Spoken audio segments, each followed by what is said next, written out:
tey damay partager ak yow ñetti business yi nga xamante ni moom laa doon def bi ma nekkee étudiant ma si doon gis sama bopp bu baax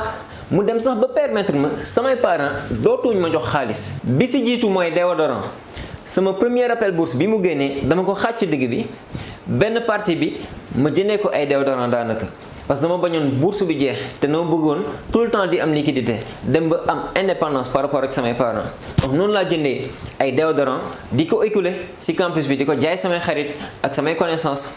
mais lenn rek laa leen fay conseiller bu leen leble surtout ay articles yi nga xamante ni ay 2000 francs 1500 1000 francs lay jar dañ koy xeeb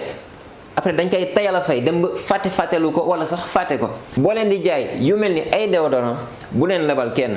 jooni teew mu teew. donc c'est simple da ngay dem ci grossiste bi rek ne ko mu defal le prix en gros donc tey jii bu produit bi doon jar 2000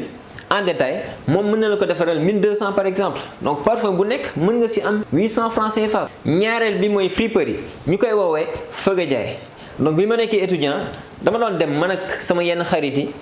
Colobane ay booru 6 heures du matin 7 heures maximum heure yooyu la ñuy dajji bal yu bees yëpp ñenn ñi sax 3 heures 4 heures fa leen di fekk ñenn ñi sax dañ fay fanaan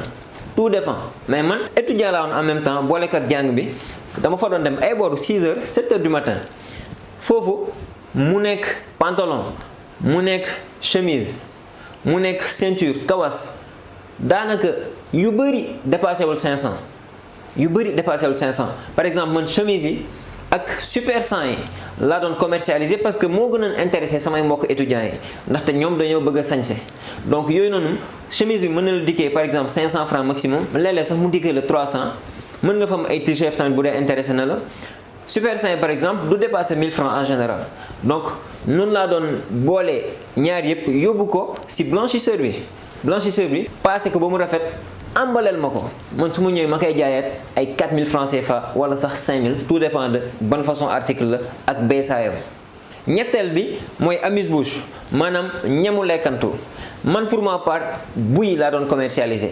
ay buy la mooy yu carré yooyu noonu wala yu rectangulaire yooyu noonu nga xamante ni ay donj yu ndaw lay nekk te mën nga ko ñiimantu dafa neex man syndicat laa ko doon jëndee bi nekk Pikine boo demee foofu mbuus bi mu lay dikkee ay 500 francs si biir dina am ay 25 pièces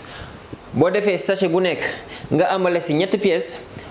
di ko jaayee 100 francs sachet bu nekk mën nga fa def benn 200 wala 205 ba sax 300 bénéfices tout dépend. donc man si boutique campus bi laa ko doon yóbbu exposé ko foofu loolu sax moo tax ma dem ba tey jii macha allah am entreprise bi tudd